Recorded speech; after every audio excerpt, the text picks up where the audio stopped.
Hello and welcome to Jason's Weird Reads. I am Jason White, and today I am going to be discussing recent reads and from the hip style. If you don't know what my from the hip style is, I completely stole this from one of my favorite podcasts back in the day. They were called Horror Etc. And they used to have From the Hip episodes, and basically it's just me shooting the shit from the hip, and then I go into my recent reads. But the stuff that I discussed beforehand, the miscellaneous stuff, it's usually life-related, but also what relates to the channel, and so and the podcast, obviously. So what's happening? What's going on in my life? Well, not much, honestly. I've been working a lot and I've been really tired, but I've been, going on the SAD thing, as seasonal affective disorder. I like talking about this because I'm hoping that some people relate to it. But, I've been feeling really tired lately, but I've been thinking about it, and I don't think I'm quite as tired as I was last year. So maybe I'm adjusting a little, adjusting to being straight daytime person, which would be great. But with all this in mind, I've decided that I'm going to move ahead with a couple of different projects. I'm gonna get to that in a second. And I'm gonna be pulling back maybe just a little from the channel here, as you may have noticed. It takes me a long time to make videos and to and whatnot, but it doesn't take me quite as long to edit podcast episodes. So you're probably going to see a little bit more podcast content, and I'm going to do my best to stick to making the From the Hips here, and I'm going to also be adding a new podcast, and I'm going to be talking about that soon. Actually, I guess I could get into it right now. So I guess this is somewhat of an announcement, coming soon. I can't say when yet. I don't have a release date when this is going to start airing. I already have episode 1 recorded though. And I'm going to be doing the brand new podcast, and it's called Short Bites, a Stephen King podcast. Now, this is a podcast where we go through Stephen King short stories chronologically. Chronologically, not when the short stories themselves were released, but chronologically when they were collected and published. So Night Shift is first, for example. That was his first collection of short stories. And then next up will be, what is it? 4 Past Midnight? Not 4 Past Midnight, but Different Seasons. And then after that will be Skeleton Crew, and so on and so forth. So it's chronologically from collected release dates, and I'm gonna be talking about 1 to 2 short stories per episode, and I'm going to have a guest each episode, at least 1 guest, and maybe 2, and sometimes 3. The first short story we're discussing is Jerusalem's Lot from Night Shift, and there's like 3 guests on there for that one, and some of them booktubers will recognize, 2 of them in fact. And I've brought back an old friend to help me occasionally. He's the co-host of the Darkness Dwells podcast back when I was doing that. That's Michael Schutz. So this should be a lot of fun. I'm looking forward to it. I have some really cool guests lined up, especially if you're into listening to Stephen King podcasts. I haven't really gone after the really big ones yet, like KingCast people or or anything like that. But the people I do have coming on are still pretty big, and I'm very excited. So the rest are writers who I've talked to already on the Weird Reads podcast. And you might see some new faces too, so that's going to be fun. We're going to be discussing some short stories. And one reason why I'm doing this is because I want to become a better writer myself, and I think studying from one of the masters his short stories is maybe a good idea. And I just want to dig into these stories. I love reading Stephen King. Last year was a huge Stephen King year for me. I read I think it's 12 to 15 Stephen King titles. And that's a lot. And I'm planning on reading a lot of Stephen King this year too. So getting into what I have been reading, and the year 2025, we're here. This year is looking to be a little bit scary in real life. I have no idea where the world's going to be even a month from now. But I guess we're just going to truck on until the really bad stuff starts happening. And I have bad feelings, honestly, that really bad things are going to start happening. They already have, but I think it's just going to get worse and worse. We will see. And I guess because of these dark thoughts and whatnot, I was rather grumpy during January, and my reading reflects this. So let's move on to the book club choice for January of 2020. Sorry, not January, February. It's February the 1st as I'm recording this. And the book club choice for February is The Nightmare Man by J.H. Marquette. Now, this book was released, I believe, in 2023, later on 2023. And I don't know much about it. I want to go into this blind, but I've been wanting to read it, and this one looks pretty dark and twisted from the description that I did kind of glance at. It mentioned people being cocooned in a barn, and that they're cocooned with farm stuff like wheat and corn stalks and whatnot. And I need to check that out. I need to know what's going on in this book. So come to the Jason's Weird Reads book club on the Fable app. Links are down there in the darkness. And come join us and discuss The Nightmare Man by J.H. Marquette. So I'm currently reading Piranesi by Suzanne Clark. I read a book that I didn't really like too much, and it kind of put me in a slump. It put me in a slumpy mood, and as I said before, I was already pretty grumpy because of the state of the world and everything. And so I wanted something that people praise and nobody seems to hate, and something that would kind of stop it would stop, from me going into a full out and complete slump. I was really trying to avoid the slump. And so I decided to read Piranesi, and that was a good choice because I think if I was in a better mood, I would be able to enjoy this book a lot more. But I'm still enjoying it a lot.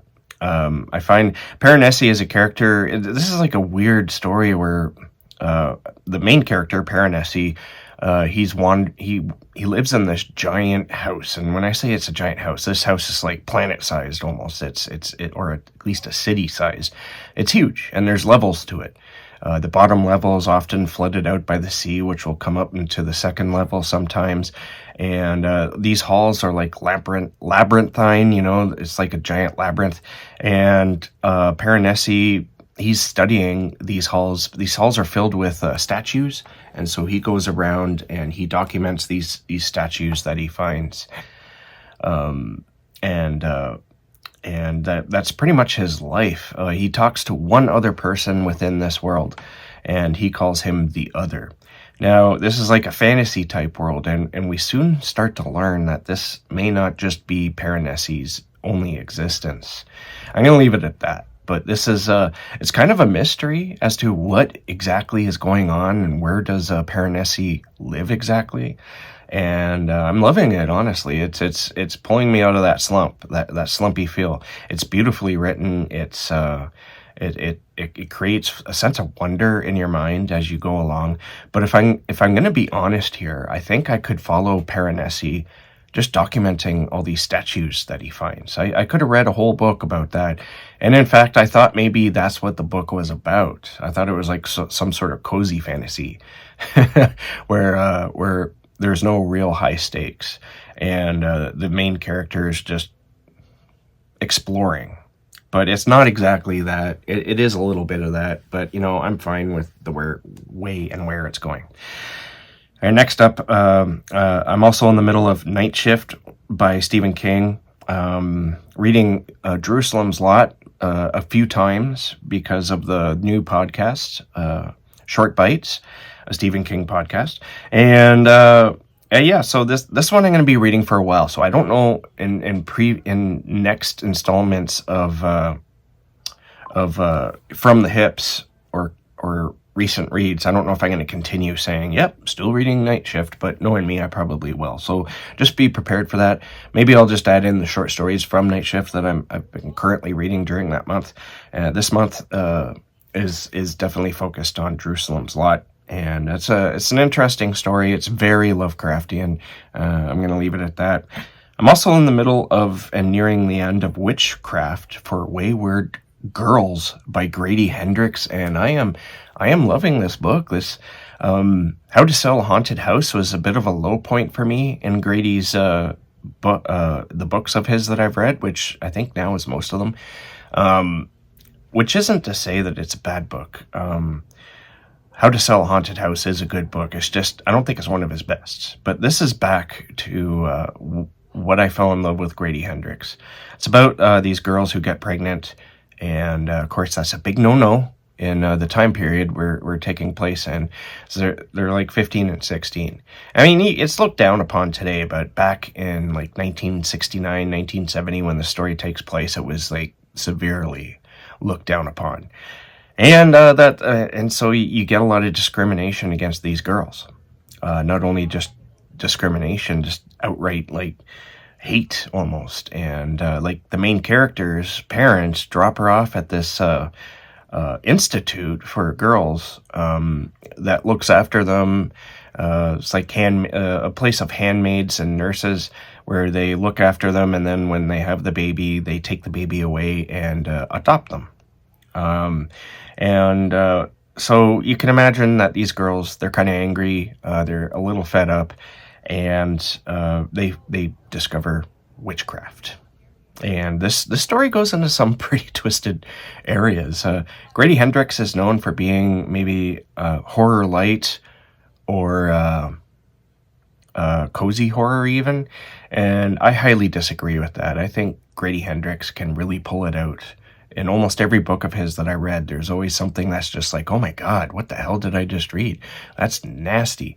And so I don't understand. And his characters come off as realistic to me, always. So I don't understand the coziness of Grady Hendrix. It's not cozy. I think they're just a little bit on the slow burn side, if anything. And you kind of feel good while reading them. Maybe that's where it comes from. Even when you're reading the nasty stuff, you're just like, I'm reading Grady Hendrix. I don't know. Maybe that's it. And finally, I'm not still reading, but this is another thing that I might not talk about too much in these recent reads, is that I've decided to start my journey of the Tower again. And I'm going to be doing it very slowly, though. And I might not continue it. This isn't an indefinite thing. I know that because I have a lot of projects in mind. I don't want this sort of intruding on that. But I was thinking of reading The Dark Tower again in a year's time period. So it's like 20 pages a day or something like that. And I haven't been really keeping that up. But I have been keeping it up, like if I miss a day, then I'll read double the next day. But like I said, I don't want it to intrude. So I'm on the Gunslinger right now. I'm about ready to finish it. And I am behind schedule in that read The Dark Tower in 1 year situation. So I don't know if I'm going to continue doing it. But it's been fun. And I'm glad I went back to the Gunslinger, because you're seeing a lot of parallels to where the story ended in book 7 to here. And that's fascinating. There's so many things that are brought up. And it's just like, the wheel turns, man. The wheel of Ka just keeps turning. Anyway, so what have I read during January? What did I read? And what's this reflective thing where I'm saying I've been grumpy? And well, we're gonna get to it. I read Being Followed by Derek Muck. Now, this is the book I was talking about that kind of put me into a slump. It's not that it's a bad book. It's a good book, but it's written so simply that The characters almost felt like they were created for the sake of being in a book. The language itself was just very kind of flat to me, and I really didn't enjoy my time. I enjoyed the message. The message in this book is sort of anti-Nazi, if not outright complete anti-Nazi, and that's great. Honestly, we need a lot of that in the world right now. But I struggled to finish this book. It just did not hit the spot at all. Maybe if I was just in a better mood, I would have enjoyed it better. And I think that may be the case. And perhaps all the Nazi stuff, like Nazi and modern day stuff, that just, I don't know, it's a little triggering. So in this story, we have an ex-husband and an ex-wife who sort of team up to figure out what's going on with these neo-Nazis who are targeting the ex-wife because she wrote a book that kind of targets them. And so they're out and out to get her. That's the main plot. And they are kind of considering, well, they're not considering, they do decide that they're going to get back together. And it's just, the characters just feel unbelievable to me. I went to the Goodreads site after reading this book, and I ended up giving it 4 stars because I don't know, maybe my grippiness, it doesn't deserve the star rating that I gave it on the Fable app. But I think it's only fair maybe to the author, but all the other reviewers there, including authors like Steve Stredd, gave this glowing reviews.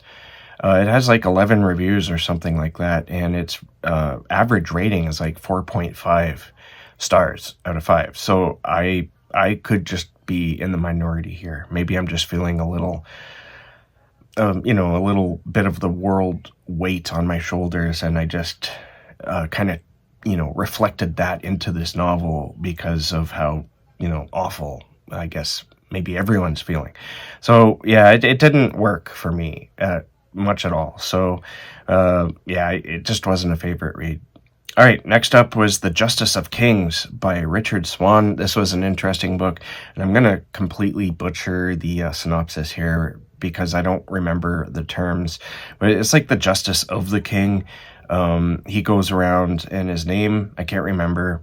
I do remember the narrator's voice, though, is Helena. She and him work together, and they go around looking for witches to prosecute because they go against the standard religion. And the justice guy, he kind of has, I was kind of picturing that movie from the 1970s, Witchfinder General.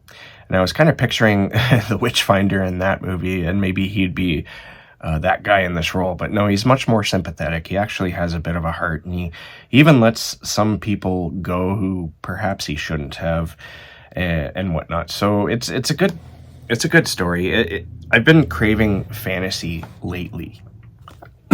Excuse me, for I guess about a year now, and I have read some fantasy books that have scratched that itch, but this book, The Justice of Kings, kind of scratched it a bit.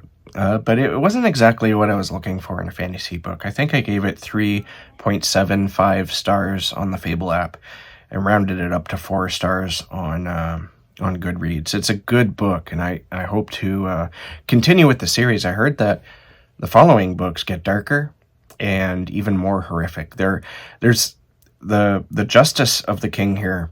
I'm just calling him that because I can't remember his actual title. He has this weird magical power where he can bring back the dead to interview them for matters of crime and murder.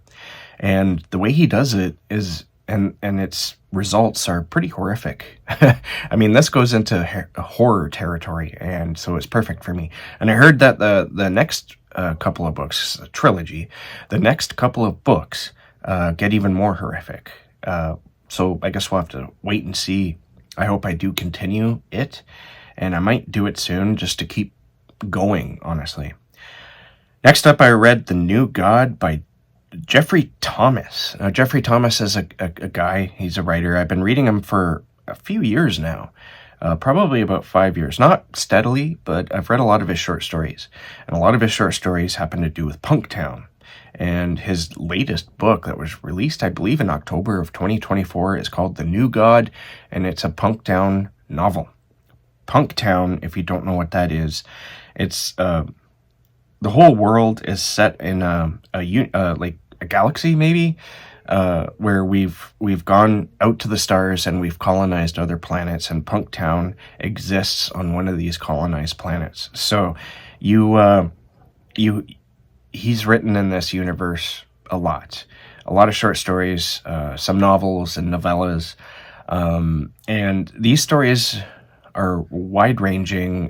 They're like cyberpunk, but they often have elements of horror. And this one has elements of horror too. It has some Lovecraftian horror in it. I'm going to leave that alone because I'm planning right now, tomorrow, Sunday, February the 2nd. The plan is to talk to Jeffrey Thomas on my channel here, and we're going to be discussing this book. And I'm going to be bringing a guest that I just talked to recently, Ian Rogers, and we're going to be grilling him about this book and the Punktown stories. So stay tuned for that. It was a fun read though, and I highly recommend it. It goes into some crazy bonkers territory, and I absolutely loved it. Next, I read Children of the Dark by Jonathan Janz. This is like a pretty popular series by Jonathan. From my understanding, it's Children of the Dark, and then the second book's like Night Flyers or something like that. But there's also a book you can read, also has like similar creatures in it, called Savage something or other. I want to say Savage Season, but that doesn't sound right. Anyways, Children of the Dark is a coming-of-age story where we follow a young man who's like, typical young man fallen in love with one of the main characters that he's friends with, and they come across these terrible beasts that come from nearby caves, and those beasts, those monsters, are the children of the dark. And this book goes into some pretty crazy territory as well. It gets quite gory in parts, and this one is just overall satisfying. I enjoyed this story, and I'm looking forward to reading the second book, and also the Savage one that I'm clearly unable to remember the title of right now. But yeah, so yeah, look forward to me continuing that series later on. I also read Dr. Sleep by Stephen King. This one was interesting because I really enjoyed myself reading this, and yet by the end, it's not, I don't think it's going to become a favorite of mine by Stephen King's. There's one reason why. I think, honestly, Rose the Hat, as interesting of a character that she is, I think we spend way too much time with Rose the Hat without learning their history, which is kind of strange for Stephen King because that's something he's a master of. He takes you back, but he doesn't take you back into Rose the Hat's history or anything like that at all. We don't really learn anything about her. All we learn is what she keeps planning to do in order to take out, her mission, which is to find steam, which they get from kids like Danny from The Shining, because they have The Shining, and the steam, if I'm remembering correctly and what they call that, is sort of like the essence of their shining. So when you have supernatural kids, like Stephen King often enjoys reading about, then you're going to have, at least in Dr. Sleep's case, you're going to have monsters that feed on their powers, and it's pretty gruesome how they do this. They don't just kill the person, they have to torture the person in order to cleanse the steam. And it's what makes that even worse is that they typically hunt down the children because they have the strongest shining powers. And so there is a scene where they torture a child to death, and we're unfortunately there to watch it, and it's hard to read. And that's not the reason why. I would say this is perhaps not my favorite Stephen King book. I think it's the whole gang of Rose the Hat. They're like vampires, right? And they're just uninteresting. I enjoyed my time with Danny a lot more. Danny from The Shining is all grown up, and he's fallen into the same trap as his father. He's when we meet him in Doctor Sleep, he's an alcoholic. He's a homeless, almost homeless, if not homeless, alcoholic who travels and works where he can. He pretty much jumps from town to town, and until he gets into trouble because of his drinking problem, and he inevitably cannot get rehired in that area because of something he's done. So he moves on. He typically works in hospice care as a cleaner, janitor, custodian, whatever you want to call it. And he ends up in this one town where he decides, mainly because of the people, he kind of falls in love with the people almost immediately because they're so good to him almost immediately. And he decides to sober up. And this book takes a span of years. Now, this is the part of the book that I loved. This book was great. We didn't even need to go into Rose the Hat and all that. I think if we just stuck with Danny and made a story about him recovering and, making friends with these townsfolk, I would have been happy. I think I would have been happy with that. And that goes into Elevation, because this Elevation is a story kind of like that, where there is a big thing that happens in the book. And this is another book that I read. This is the only book I gave 5 stars to in the month of January. Elevation by Stephen King is often looked down upon by his constant readers. Maybe not all of them. But I remember when this book came out, readers were angry. and I was kind of confused about that. Why are people angry about this book? And so I never read it. I took their advice that this book is, a writer like Stephen King who writes a lot of books. They're bound to write something that's awful. And so I thought maybe this was that book. And I finally read it this year, and it's not awful. It's just not what Stephen King used to write.